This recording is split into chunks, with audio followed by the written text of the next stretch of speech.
بسم اللہ والحمدللہ والصلاۃ والسلام علیک یا رسول اللہ صلی اللہ تعالی علیہ وسلم۔ تو گفتگو چل رہی ہے کہ روزے کی فضیلت اور روزے کے تعلق سے کیا تربیت اور تعلیم فرمائی گئی ہے۔ حضرت ابن عباس سے یہ مروی ہے، روایت کرتے ہیں کہ جناب رسول خدا صلی اللہ تعالی وسلم نے حضرت ابو موسیٰ رضی اللہ تعالی عنہ کو ایک بحری لشکر میں بھیجا۔ بحری لشکر کہتے ہیں سمندر کے مجاہدین کو، ہے نا۔ اس لشکر میں انہیں بھیجا تو جو ہی وہ لشکر اندھیری رات میں چلنے کے لیے بادبان کشتی کے لنگر کو اٹھایا تو اچانک ان کے اوپر ہاتف نے غیب سے آواز دی، کشتی والوں ٹھہر جاؤ، میں تمہیں ایک فیصلے کی خبر دیتا ہوں جو اللہ نے اپنے لیے فرمایا ہوا ہے۔ حضرت ابو موسیٰ نے فرمایا بتاؤ کیا ہے، کیا خبر دینا ہے؟ تو ہاتف غیبی سے آواز آئی، اللہ تبارک و تعالیٰ نے اپنے لیے فیصلہ فرمایا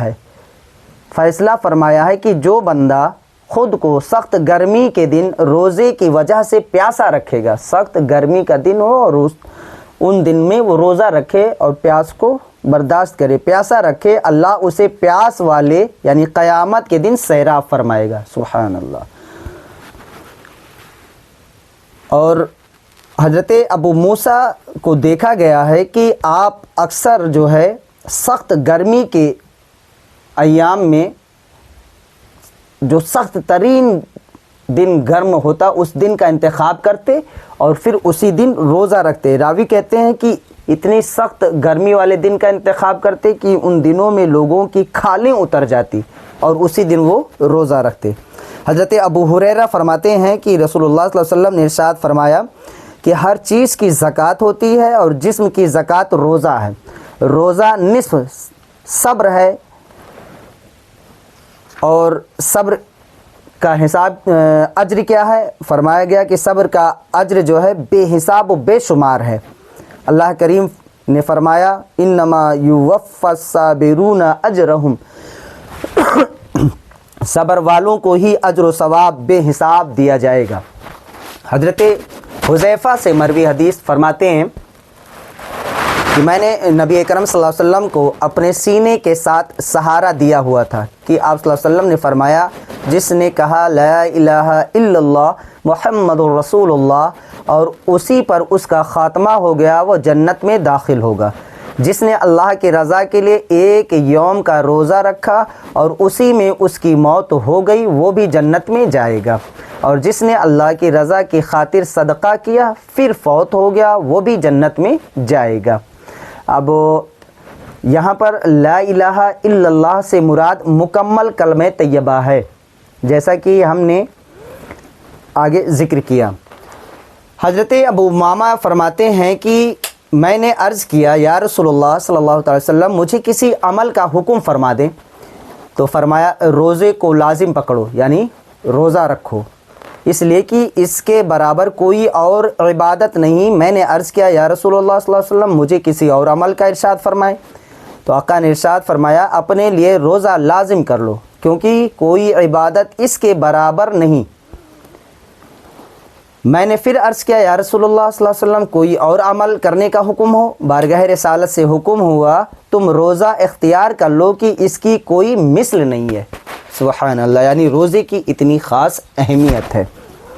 حضرت نسائی کی ایک روایت میں ہے کہ ابو امامہ کہتے ہیں کہ میں رسول اللہ صلی اللہ علیہ وسلم کی خدمت میں حاضر ہوا اور عرض کیا یا رسول اللہ مجھے کسی ایسے عمل کا حکم فرمایا جس سے اللہ تعالیٰ نے مجھے نفع عطا فرمائے۔ آپ صلی اللہ علیہ وسلم نے ارشاد فرمایا اپنے لیے روزہ لازم پکڑو کیونکہ اس کی کوئی مثل نہیں ہے، یعنی روزے سے بہت نفع حاصل ہوتا ہے۔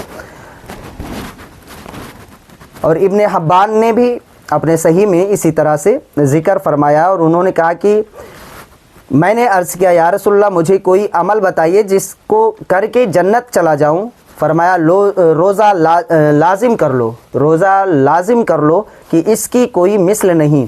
راوی کہتے ہیں کہ حضرت ابو امامہ کا یہ حال تھا کہ ان کے گھر میں دن کے وقت کبھی دھواں نہیں نظر آتا، یعنی ہمیشہ وہ روزہ رکھتے تھے، دھواں نہیں نظر آتا تھا، آگ نہ جلتی تھی سوائے اس کے کہ ان کے ہاں مہمان آئے ہوئے ہوں۔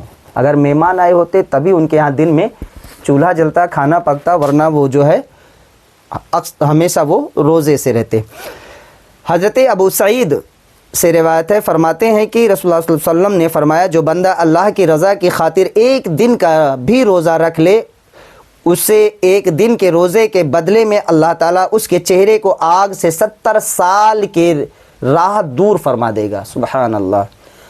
اور جو مہینے بھر کا روزہ رکھے پھر اس کی فضیلت کا کیا کہنا۔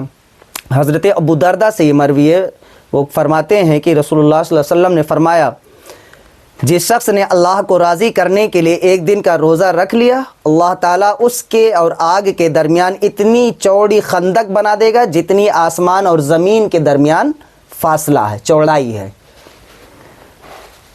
حضرت معاذ بن انس سے مروی ہے، وہ کہتے ہیں کہ آقا نے ارشاد فرمایا جس بندے نے اللہ کی راہ میں رمضان کے علاوہ ایک دن کا روزہ رکھا اسے آگ سے اتنی دور کر دیا جائے گا کہ شرط جیتنے کے لیے تیار کیا گیا بہترین گھوڑا 100 سال میں اتنی دور جا سکتا ہے۔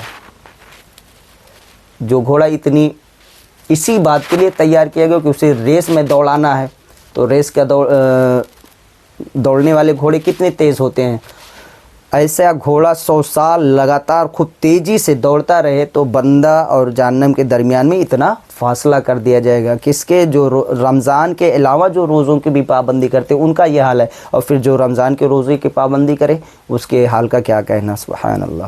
اب کل انشاءاللہ تعالی افطار اور سحر کے حوالے سے بات کریں گے۔